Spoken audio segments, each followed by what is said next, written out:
Graça e paz, você está aí no curso livre de teologia da Rede de Ensino Instituto Jaffa. Estamos na segunda aula dessa tremenda matéria, oração que prevalece.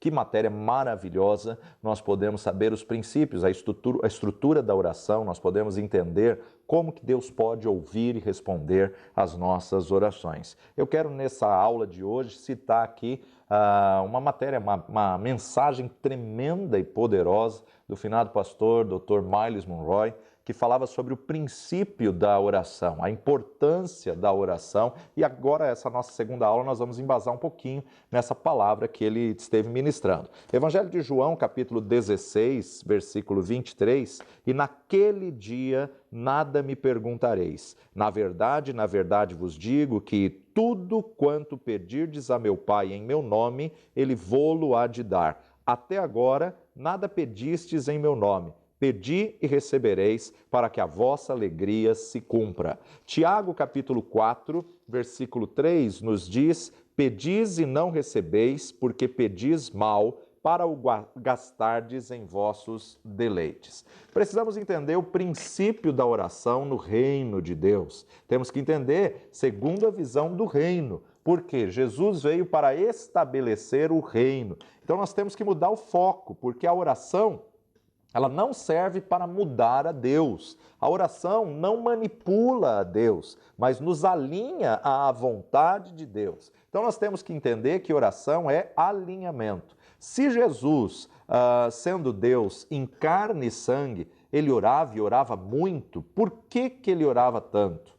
Dizem aí os especialistas que Jesus acordava por volta das 4 horas da manhã e orava todos os dias, das 4 até as 8 horas, para falar com Deus, para buscar de Deus a direção do que agir, como fazer, próximo passo a fazer, quais os milagres, qual deveria ser a sua ação naquele dia. Interessante que ele passava tanto tempo em oração aqui, se for 4 horas em oração, em menos de 4 segundos ele tinha poder e autoridade para expulsar demônios. Em menos de 4 segundos ele tinha poder e autoridade para dizer: ser curado, vá em paz, teus pecados estão perdoados. Por isso que quando aparecia um demônio, ele tinha autoridade para expulsar esse demônio em fração de segundos.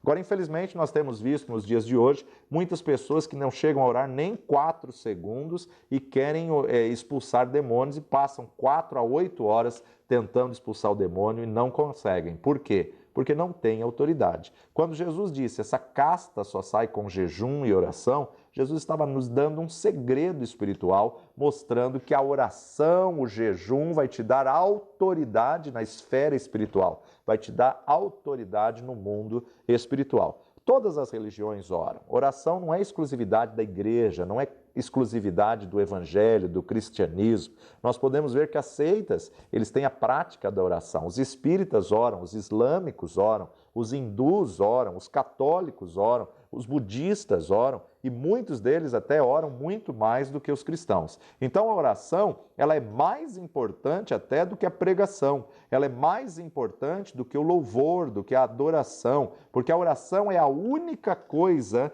que Jesus falou para nós nunca deixarmos de fazer. E o próprio Paulo disse: orai sem cessar. Então a importância de nós entendermos, pode até parar de cantar, pode até parar de tocar, você pode até parar de pregar, mas você nunca deve parar de orar. Foram as palavras de Jesus. Temos que entender que a Bíblia não é um livro religioso. Aliás, a Bíblia é um documento legal. A Bíblia não é um livro religioso, mas ela é um contrato.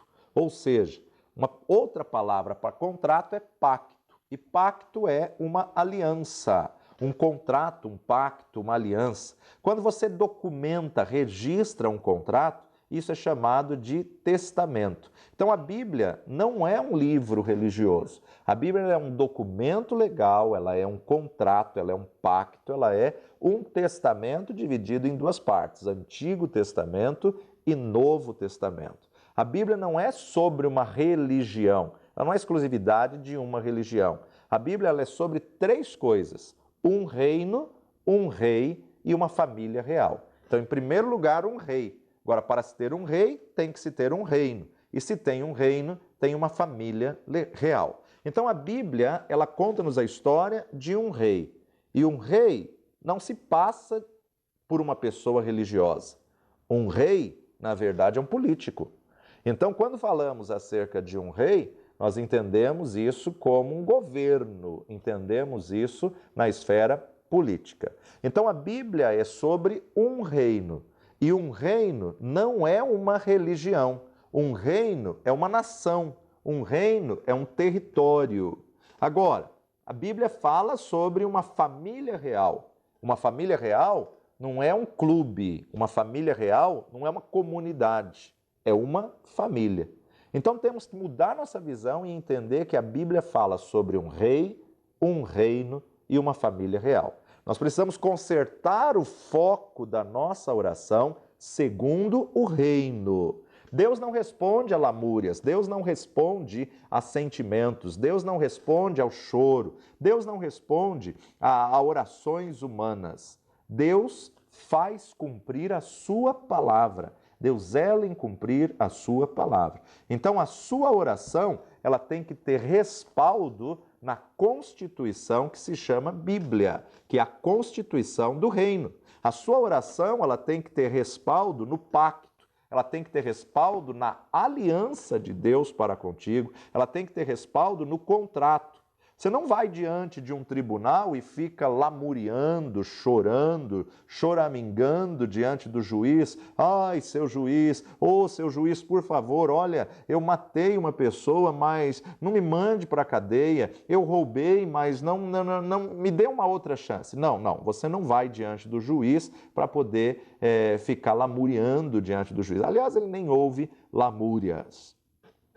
Para você se apresentar diante do juiz, você tem que ter um representante legal. Esse representante legal é um advogado. E o papel do advogado é encontrar respaldo na Constituição, dentro da lei, dentro da Constituição, que ele possa se respaldar, se resvalar para poder defender o seu cliente. Então, o papel do advogado é pegar a Constituição, encontrar na Constituição um respaldo constitucional que ele possa embasar a defesa do seu cliente. Então, o advogado, quando ele vai diante de uma autoridade, ele não vai para pedir alguma coisa sem respaldo. Ele vai para fazer cumprir a lei na situação do seu cliente. Quando ele encontra respaldo na lei, então ele interpela. Quando ele encontra respaldo na lei, então ele faz cumprir a lei. Você não vai ficar choramingando. O juiz, quando vê alguém lamuriando, murmurando ou choramingando, ele bate lá o martelo e ele diz recesso. Né? Por quê? Porque as pessoas não estão ali para isso. Então elas vão lá e perdem o seu controle, as suas emoções? Não. Ele tem que se apresentar diante do juiz e muitas vezes ele vai ouvir, controla as suas emoções. Ou, se a pessoa está chorando muito, dá-se o recesso e aí ele diz, vai se controlar primeiro e depois você volta. Então a oração, nós temos que entender que ela tem que estar respaldada na constituição do reino. Jesus veio trazer o reino dos céus à terra. Tanto é que a sua mensagem era, a vós é chegado o reino dos céus, a vós é chegado o reino de Deus. Então, a oração é estabelecer o reino. Por isso que quando os discípulos pediram, mestre, ensina-nos a orar, o Senhor disse, olha, quando vocês orarem, vocês vão dizer, venha sobre nós o teu reino. Seja feita a tua vontade na terra, assim como ela já é nos céus. Vir o teu reino, vir a tua vontade, e não a minha vontade, mas a tua vontade. Então a oração é você trazer o reino, a oração é você estabelecer o reino de Deus na terra. O nome do rei é Jeová. O nome do rei é Elohim. O nome do rei é Adonai. O nome do rei é Ancião de Dias, o Santo, onipotente, onisciente, onipresente, Jeová Shalom, o Deus Todo-Poderoso. Nosso rei tem muitos nomes, mas ele é rei. Então o salmista declara, abram as portas e deixe que o rei da glória entre. Abram as portas. Quem é o rei da glória? O Senhor é o rei da glória. Ele é o Rei da Glória. Então ele não é um presidente, ele não é um governador, ele não é um prefeito, ele é o rei. E o rei é dono, o rei é senhor. O rei não é o primeiro-ministro, ele é o rei. Então, rei, ninguém vota para ele assumir ou não, para ele ficar ou não. Você não vota para um rei assumir, você não pode votar para um rei subir ao poder. Não é como um presidente, não é um sistema de governo democrático, não. Ele é rei. Você não o elege. Se você não o elege, você também não pode tirá-lo do trono, porque não foi você que elegeu para você poder fazer algum movimento que queira tirá-lo, de maneira nenhuma. Nenhum ateu, nenhum agnóstico, nenhum espírita, nem mesmo um islâmico ou comunista pode destronar a Deus. Por quê? Porque nenhum deles o elegeu como Deus. Foi Deus que te elegeu antes da fundação do mundo. Nós temos que colocar algumas coisas aí na posição correta. Jesus disse: vocês não me escolheram, mas eu escolhi a vós. Ele é rei, e um rei nasce. Um rei não se vota, não se elege. Um rei vem de linhagem monarca, vem de linhagem de rei. O alvo de um rei é impactar o seu território com a sua vontade pessoal. Esse é o conceito do rei. O desejo de um rei é impactar o seu território, o seu domínio com a sua vontade pessoal e o seu propósito. Então, ele faz isso através das leis, através dos princípios e preceitos da sua própria mente. Quando nós falamos num sistema democrático, nós entendemos que o sistema democrático se elege um presidente. O presidente do Brasil, por exemplo, ele não governa o Brasil com a sua vontade pessoal. Por ser um sistema democrático, ele tem que consultar o Senado, ele tem que consultar o Congresso. Ele não pode fazer as leis sozinho, ele não é o rei da nação, ele não é o rei de um território, porque um rei, ele não consulta ninguém. Um rei ele não precisa do Senado, um rei ele não precisa do Congresso, ele é rei. Então, na verdade, as leis são da sua mente, as leis são estabelecidas pelo rei. Um sistema monárquico total e absoluto, quem manda é o rei. Agora, esse documento se chama Constituição. Então, qual vai ser a Constituição da monarquia? Os pensamentos do rei. No nosso sistema de governo teocrático, onde Deus é o rei absoluto de todas as coisas, ele nos deu uma Constituição, que são os seus pensamentos, que se chama Bíblia, Antigo Testamento e Novo Testamento. E na própria palavra ele diz: quem pode aconselhar o Senhor? Quem pode dar a ele instruções? Ele é rei. Você não vai dizer para Deus o que ele deve fazer. Você não vai dizer para Deus como ele deve fazer. Ele que é o rei, ele que é o Senhor. Deus não está interessado em fazer a sua vontade. Deus faz a vontade dele. Ele é o rei e a vontade dele é que vai prevalecer. Ele é o rei dos céus, ele é o rei da terra. A terra é dele. Ele é senhor da terra. A terra é o seu território.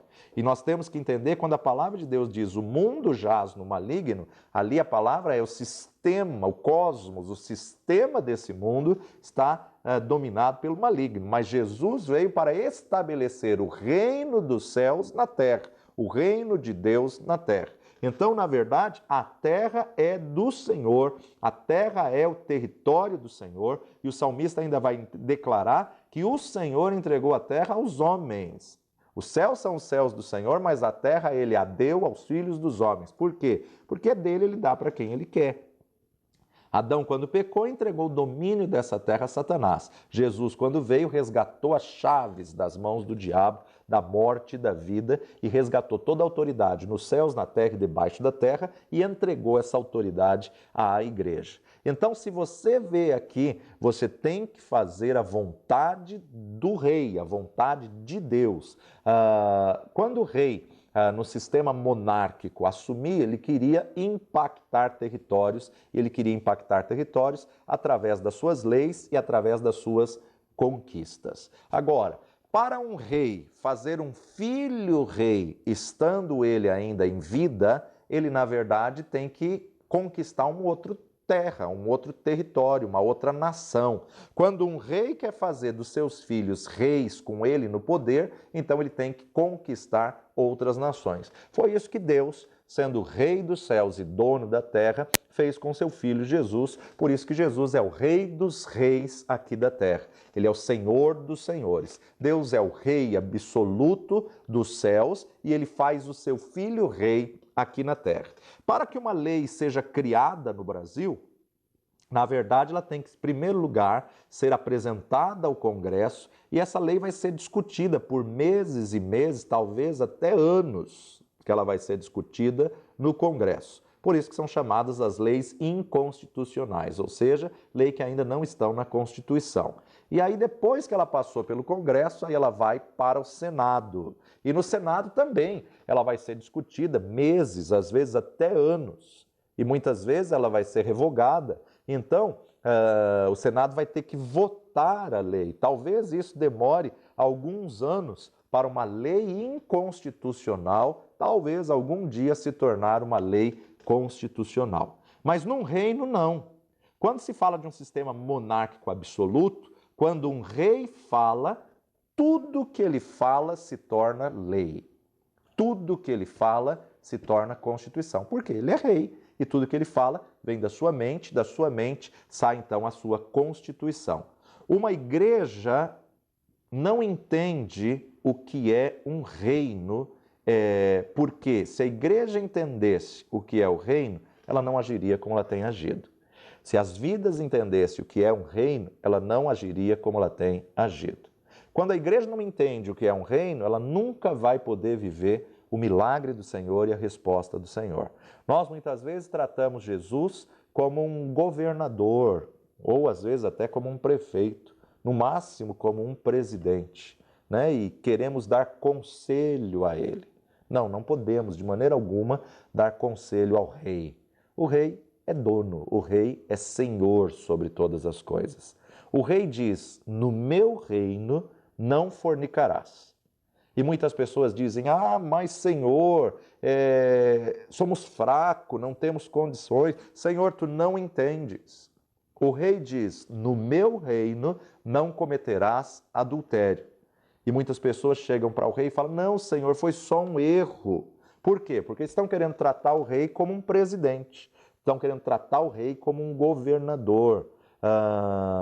E com o presidente, com o governador, você coopera com ele, você coopera com o sistema de governo. Num reino absoluto, você não coopera, você obedece. Você se submete às leis desse reino e você obedece às leis desse reino.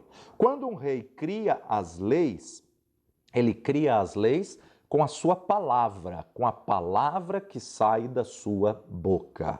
O mundo inteiro foi criado pela palavra que saiu da boca de Deus. Não só o mundo, mas as leis do seu reino foram apresentadas a Moisés pela palavra que saiu da sua boca. Quando um rei cria leis, ele cria com palavras que saem da sua boca. Agora, o rei espera que as suas leis sejam obedecidas. O rei espera que as suas leis sejam cumpridas.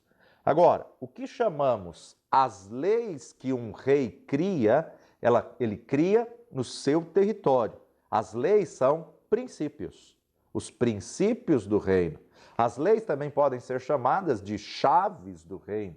Se você quer viver no reino de Deus, você tem que entender os seus princípios. Você tem que aceitar as suas leis e você tem que receber as suas chaves. Por isso que Jesus disse: te darei as chaves do reino. No meu reino, para conquistar é assim. No meu reino, para poder possuir é assim. No meu reino, para agradar o rei, é dessa maneira. Então, Mateus 16, 19 nos diz: e eu te darei as chaves do reino dos céus, e tudo que ligares na terra será ligado nos céus, e tudo que desligares na terra será desligado nos céus. Então, o reino é uma nação. Reino não é uma religião.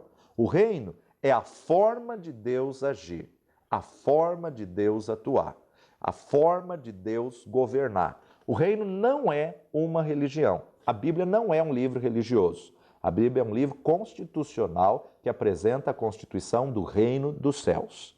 O reino dos céus é como se nós estivéssemos falando a nação dos céus, porque o reino é uma nação, é um território.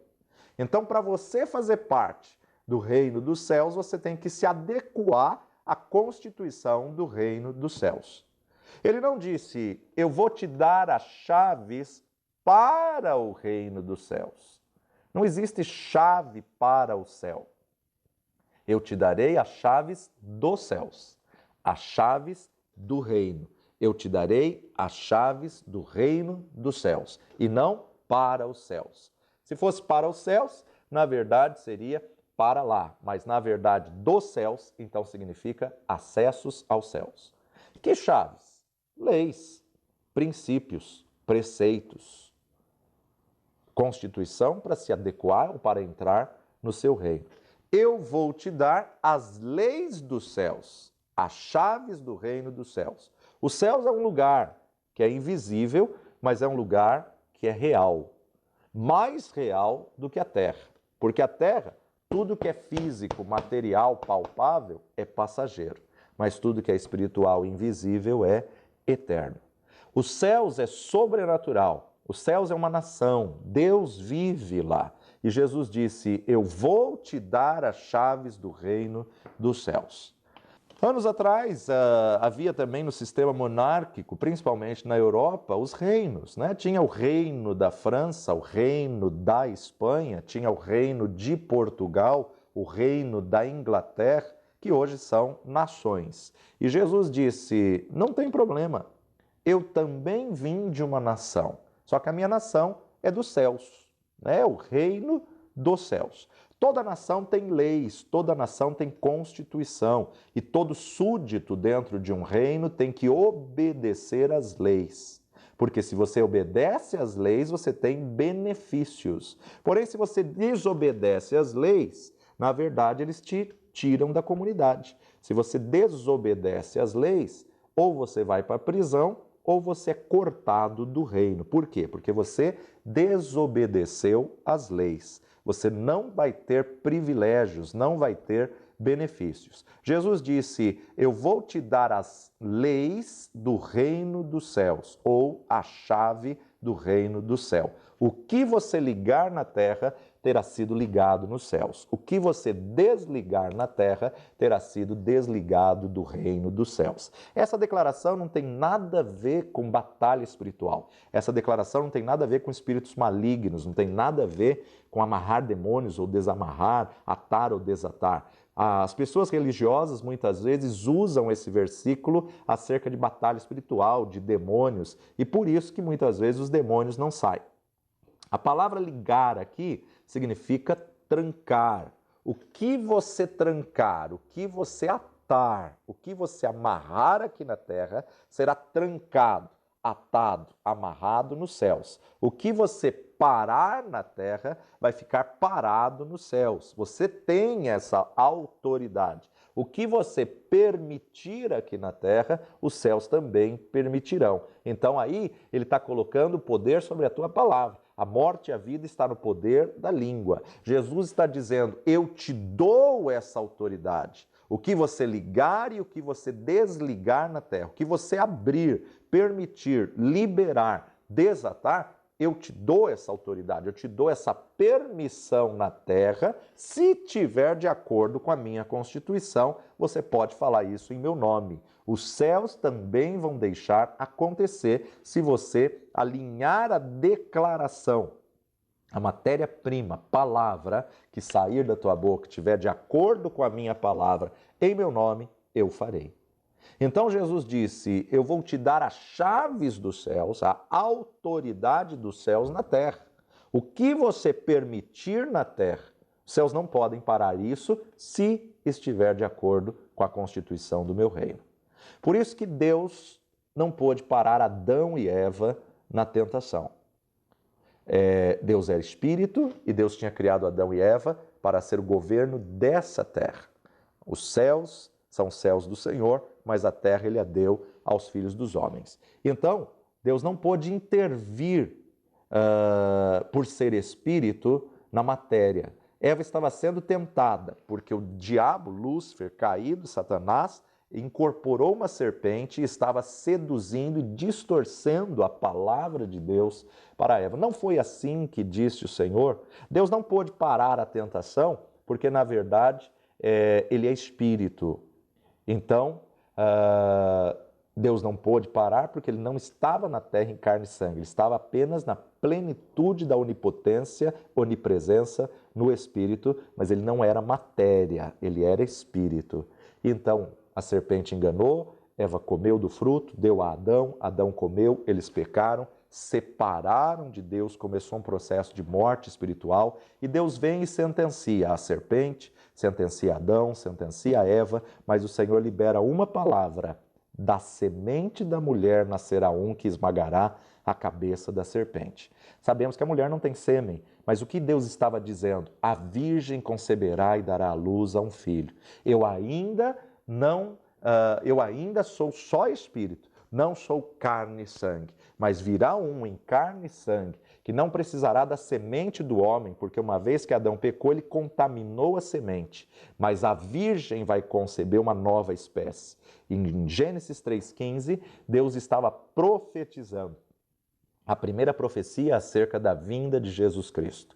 Então nós observamos ali que, na verdade, Deus não pôde intervir, não pôde impedir a tentação da serpente, mas é muito tremendo e profundo. O que você parar na terra, fica parado nos céus. O que acontece na terra não depende de Deus, porque ele deu autoridade à igreja, ele deu autoridade aos homens, ele deu domínio aos homens. Quando o Senhor criou a terra e todas as coisas, ele falou: domine eles. Uma vez que ele entregou, ele não retira. Então, a igreja precisa aprender a resgatar as chaves do reino.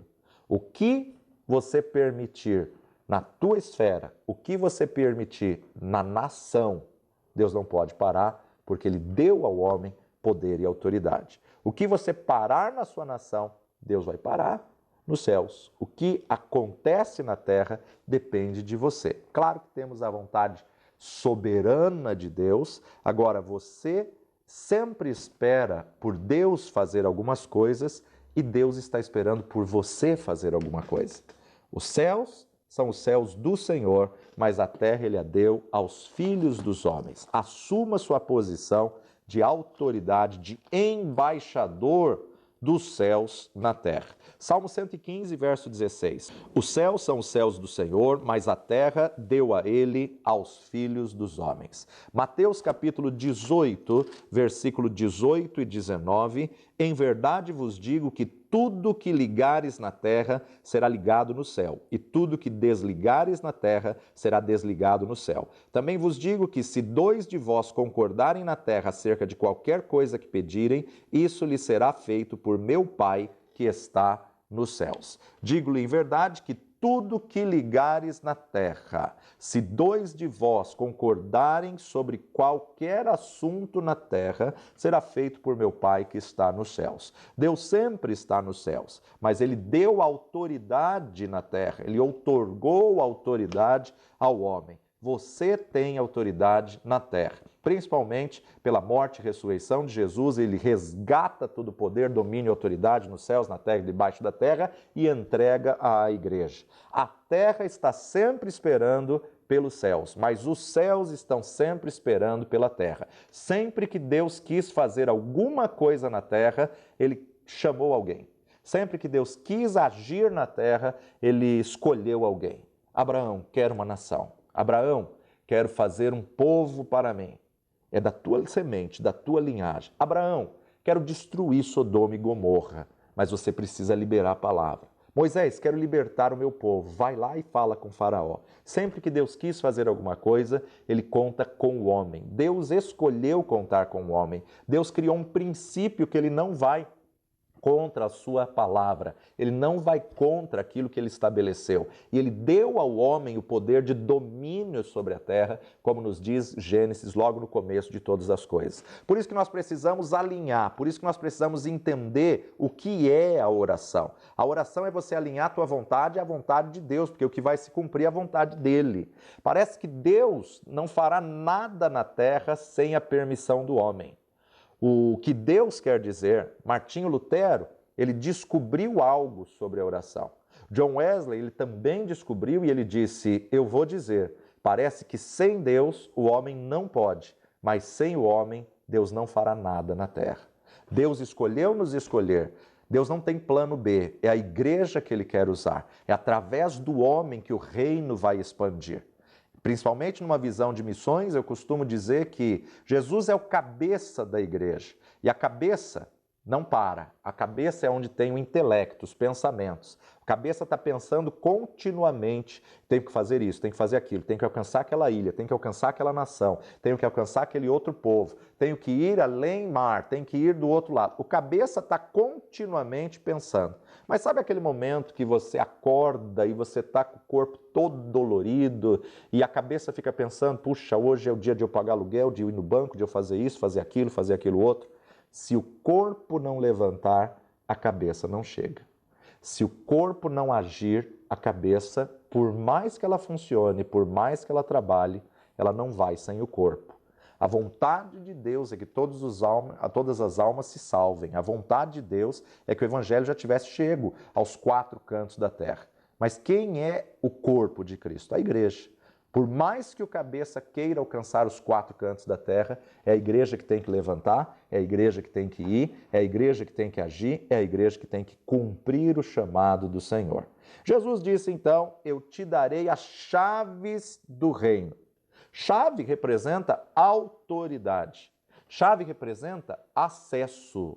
Quem tem a chave da casa tem acesso à casa. Quem tem a chave da casa é a autoridade sobre aquela casa. Quem tem a chave do carro é a autoridade sobre aquele carro. Quem tem a chave do carro tem acesso àquele carro. Então, chave significa proprietário, controle, poder, liberdade, permissão. Se eu te der a chave da minha casa, eu estou te dando acesso à minha casa. Se eu te der a chave do meu carro, eu te dou permissão para usar o meu carro. Quando eu te dou a chave, eu te dou autoridade sobre aquilo. Quem aluga uma casa, entrega as chaves ao inquilino, ele está dando autoridade sobre aquela casa. Ele está outorgando o direito de uso, ele está autorizando a pessoa a usar aquela casa. Então a chave lhe dá acesso, a chave lhe dá autoridade. Chave representa poder, chave representa liberdade e permissão sobre o bem do qual você tem a chave. Por isso que Jesus disse, eu te darei as chaves dos céus. Ele está dizendo, eu vou te dar acesso aos céus, eu vou te dar poder, autoridade sobre os céus. Jesus disse, eu vou te dar as chaves do reino dos céus. Eu vou te dar o acesso, o controle, a autorização, o poder sobre os céus. Você não entende o teu poder, você não entende o poder que você tem em Cristo Jesus. Chaves são princípios, são leis, são sistemas, funções. Chave, ela inicia uma ação, um código que abre uma porta que dá acesso a algo maior. Chaves não podem ser substituídas por sentimentos e emoções ou pensamentos e manipulação. Não, de maneira nenhuma. Chave não pode ser substituída por vontade. Por isso que as orações de muitas pessoas não são respondidas. Você traz emoção para Deus e Deus diz, traga-me chaves. Você traz ressentimento, choramingo para Deus e Deus me diz, eu quero a chave. Por mais que você tenha a chave na mão, você tem que saber qual chave que abre que porta. Porque cada chave é um código para uma porta. Se você tem tuas chaves e você pega as chaves da tua casa e dá para alguém, pode dar um molho de chave. A pessoa precisa encontrar a chave certa da porta de entrada. Por mais que ela tenha um molho de chave, cada chave abre uma porta. Então, você não pode encontrar as chaves se você não tiver direito legal sobre ela. Você tem que procurar as chaves orando para que você possa descobrir, destravar. Agora, fisicamente, a chave no natural, não adianta você chegar diante do cadeado e ficar orando diante do cadeado. Ele não vai abrir. Você precisa da chave correta. Então, muitas pessoas têm feito coisas erradas na oração, que nós vamos estudar nessa matéria, vendo a oração que prevalece, vendo a oração que realmente é eficaz, que tem resultado. Se você chegar diante do cadeado e ficar ordenando que ele abra, ele não vai abrir. Se você ficar diante do cadeado amarrando os demônios, ele não vai destravar, liberando o cadeado para que ele possa ser aberto, ele não vai abrir. Você tem que ter uma chave que possa abrir aquele cadeado. Algumas vezes pensamos que Deus vai nos ouvir se nós gritarmos bem alto. Ou então se ficarmos falando santo, Deus poderoso. Não. Deus não vai ouvir porque você mudou de tom de voz na sua oração. Pensamos que Deus vai nos ouvir se nós orarmos bem longo. E aí começamos a fazer a citação de todos os versículos bíblicos para Deus. Deus conhece a sua palavra. Deus não vai ouvir sentimentos. Por favor, Jesus, por favor, eu te peço. Não. Deus não responde a sentimentos e não responde a choramingos. Deus responde a chaves que estão na sua palavra. Jesus disse, você pensa que você será ouvido pelo muito falar? Não será. Não seja como os hipócritas, como os fariseus, que oram alto nas sinagogas ou se colocam nas esquinas com orações longas. Jesus disse, meu Pai não ouve. Se você tem um cadeado, se você tem uma fechadura e você não tem a chave, a oração não vai abrir aquela fechadura. Chorar não vai abrir aquela fechadura. Jejum não vai abrir a fechadura. Os discípulos de Jesus um dia encontraram um homem possuído por demônio e o pai desse garoto pediu, Jesus, teus discípulos não puderam expulsá-lo. Tem misericórdia de mim e liberta o meu filho. Jesus disse, traga-o aqui. Vamos lá comigo, Mateus capítulo 17, Mateus 17, verso 14, a cura de um lunático. E quando chegaram à multidão, aproximou-se dele um homem, pondo-se de joelhos diante dele, dizendo, Senhor, tem misericórdia de meu filho, que é lunático e sofre muito, pois muitas vezes cai no fogo e muitas vezes na água. E trouxe-o a teus discípulos e não puderam curá-lo. Jesus respondendo disse, ó geração incrédula e perversa, até quando estarei eu convosco e até quando vos sofrerei? Trazei-mo aqui. E repreendeu Jesus o demônio que saiu dele, e desde aquela hora o menino sarou. E então os discípulos, aproximando-se de Jesus em particular, disseram, por que não pudemos nós expulsá-lo? E Jesus lhes disse, por causa da vossa pequena fé, porque em verdade vos digo que se tiverdes fé como um grão de mostarda, direis a esse monte, passa daqui para acolá, e há de passar, e nada vos será impossível. Mas esta casta de demônios não se expulsa senão pela oração e pelo jejum. Ora, achando-se eles na Galiléia, disse-lhes Jesus, o Filho do Homem será entregue nas mãos dos homens e matá-lo-ão, e ao terceiro dia ressuscitará, e eles se entristeceram muito. Nós observamos aqui, talvez os discípulos estivessem gritando, exorcizando, expulsando, e o demônio gritando, não vou sair. Por quê? Porque não é pelo grito, não é pela altura, mas é pela autoridade no nome de Jesus. E essa autoridade, Jesus disse que você só vai conquistar em jejum e oração. Essa autoridade só vai conquistar em comunhão, relacionamento e intimidade com Deus. Jesus chega e pergunta, o que está acontecendo? E o homem pergunta, meu filho endemoniado e seus discípulos não puderam expulsar, tem misericórdia de mim, me socorre? Jesus disse, não é a emoção, não é o sentimento, não é a altura da tua voz ao expulsar o demônio, não é uma oração longa, vocês ainda não entendem? E ele vira para o garoto e com autoridade ele liberta aquele garoto com uma voz de comando. De repente os discípulos o chamam à parte e perguntam, por que não pudemos nós expulsá-lo? Então nós observamos aqui que o reino se move por chaves. Sinceridade, seriedade, não abre fechadura. Emoção, sentimento, oração longa, gritaria, sermão, não abre a fechadura. Jesus disse: sabe por que vocês não puderam expulsar esse demônio? Porque vocês estavam usando a chave errada. Esse tipo, essa casta de demônio, existe uma chave, existe uma lei no meu reino para cada coisa específica. Se você quer que Deus faça, você tem que usar a chave certa. Comunhão, relacionamento, intimidade, que vai vir no jejum e na oração. Esse tipo de demônio não sai, a não ser através da autoridade que você conquista em jejum e oração. Existem algumas coisas que você precisa de Deus, que você precisa orar, jejuar, que você precisa ler a palavra. Agora, existem algumas coisas que, na verdade, você precisa encontrar na palavra a chave certa. Oração é uma das atividades mais mal interpretadas, mais mal entendidas da igreja e por isso que não funciona para alguns. O segredo para a oração do reino, oração é como uma licença terrestre que Deus, que Jesus te deu para agir na terra como um embaixador. Deus não pode fazer nada na terra sem a cooperação do homem. Por quê? Porque a terra ele entregou aos homens, então ele deu autoridade aos homens. Lucas capítulo 18, versículo 1 nos diz a parábola do juiz iníquo. E contou-lhes também uma parábola sobre o dever de orar sempre e nunca desfalecer, dizendo: havia numa cidade um certo juiz que nem a Deus temia e nem respeitava homem algum.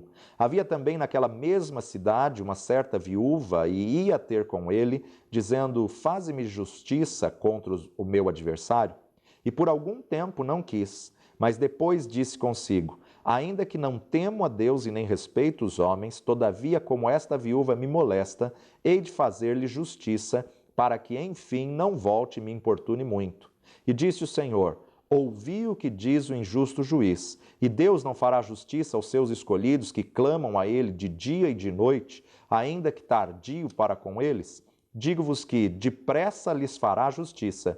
Quando, porém, vier o Filho do Homem, porventura achará fé na terra? Observamos alguns princípios aqui. Claro que esse juiz nunca pode ser comparado a Deus, mas ele diz: assim como um injusto juiz, assim como um juiz iníquo vai atender uma mulher que está insistindo, que está incomodando, que está molestando a ele, quanto mais a Deus, o justo juiz. Ela suplicava, e um argumento legal. A oração é uma atividade legal. Você tem o direito de relacionar-se com Deus por intermédio de Cristo Jesus. Você vem a Deus com esta palavra na sua mão, com o documento legal. Você diz a Deus: isso é o que a tua palavra me diz. Isso é o que a Constituição me diz. Isso é o que a Constituição do teu reino me respalda. Você apresenta a Deus a palavra. O apóstolo Valnice Milhomens escreveu o livro Orando a Palavra, que te ensina isso. O que é justiça? Justiça significa se apresentar diante de Deus com direito. Significa direito. E direitos têm a ver com lei. Direitos têm a ver com Constituição. Jesus disse: você tem que orar e orar sempre e nunca parar de orar. Ou seja, pegar argumentos legais na palavra de Deus. Essa mulher está pedindo a um juiz iníquo: faça-me justiça, faz valer a Constituição, faça-me o que é certo para mim. Jesus já levou na cruz do Calvário toda a enfermidade.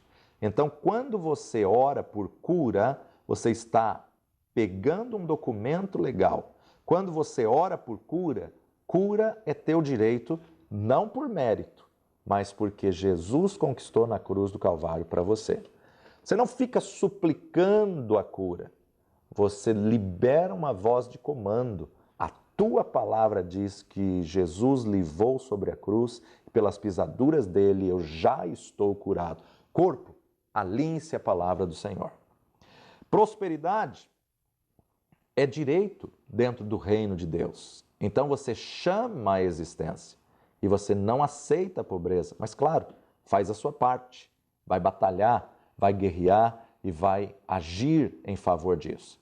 Aquilo que você tem o direito, respaldado pela Constituição, é certo que ele nos ouve. Você tem o direito de ser livre, de ser curado, saudável, de ser próspero, você tem o direito de ser alegre, é o teu direito pelo que Jesus fez na cruz do Calvário para você. Volto a dizer, não direito por mérito, por merecimento do que você merece receber. Não, de maneira nenhuma, é pela graça. O que Deus deu à mulher foi o direito. O que ela foi fazer diante do juiz foi requerer o direito. Então a Constituição, ela estava fazendo valer o direito dela da Constituição, o direito dela ordenado e respaldado pela Constituição. Quando você tem o direito, você não fica como um pedinte. Os rabinos, os judeus, eles falam, vocês não entendem Jesus. Jesus era judeu, era israelita. Jesus disse, pede e será dado. E a palavra aqui é uma palavra hebraica que significa ordenar. Você não fica pedindo, é um pacto, é uma aliança. Então, na verdade, você apresenta a palavra, apresenta a Constituição. Espera aí, o que você está pedindo tem respaldo na sua Constituição? Não é mandar em Deus, mas é fazer valer a palavra. Então, existem alguns princípios, alguns segredos. Sabe por que Jesus colocou 3 autoridades? Pedir, buscar e bater. Porque na cultura judaica, quando um filho ele é pequeno, primeiro ele vai para o seu pai e o filho diz, eu sou teu filho, me dá isso. E o pai, mediante a cultura, mediante o costume, vai dizer não. E aí o filho volta e o pai diz, o que você quer? Eu quero isso, me dá isso. Não. Aí o filho vem e insiste e pede ao pai insistentemente, pela 3ª vez, pedir, buscar e bater. E aí então, na 3ª vez, o pai, mediante os costumes e a cultura judaica, dá ao filho aquilo que ele pediu. Isso demonstra persistência, perseverança. Na cultura judaica, o primeiro não quer dizer não, quer dizer, você crê que você merece? O segundo não quer dizer não. O pai está testando o filho para ver se realmente ou quanto realmente ele quer aquilo. Mas a 3ª vez, o pai está vendo o tanto que ele está disposto a ter aquilo. Então, nós estamos sendo testados por Deus. A importância de nós perseverarmos em oração. Se prepare para a sua resposta e comece a agradecer a Deus pela resposta que Ele já te deu, por aquilo que Ele já te fez. Oração não é ficar pedindo, mas é você encontrar respaldo para se apresentar ao Rei dos Reis e Senhor dos Senhores com um documento legal acerca do que a palavra de Deus nos diz. Por isso, essa sim é a oração que prevalece. A importância de nós estarmos alinhados com a palavra de Deus, como já vimos na aula passada, Ana só foi respondida por Deus, só foi ouvida por Deus quando ela alinhou a petição dela ao que estava no coração de Deus. Me dá um filho que eu te devolvo. Era isso, Ana, que eu queria. Eu queria um sacerdote, eu queria um juiz, eu queria um profeta na minha casa. Porque você fez esse voto, recebe a petição que você fez. Enquanto Jonas não se rendeu e disse, tá bom, Senhor, eu vou cumprir a sua vontade, eu vou para Nínive. O peixe foi cada vez mais profundo o abismo, até Jonas se render. Mas no momento em que ele se rendeu, o Senhor deu ordem ao peixe e no mesmo instante o peixe voltou para o porto aonde Jonas tinha pago a passagem. Que nessa matéria você possa aprender como receber a oração, a resposta da sua oração, a resposta do seu clamor, para que a sua oração possa prevalecer. Nosso resumo dessa aula está aí abaixo desta aula e também faça os testes para poder fixar a matéria na sua mente. Não deixe de aprender a verdade da palavra, porque a palavra nos garante: conhecereis a verdade e a verdade vos libertará. Que a cada dia a sua oração seja: venha sobre nós o teu reino, seja feita a tua vontade na terra, assim como ela já é nos céus. Que Deus te abençoe. Até a nossa próxima aula, em nome de Jesus.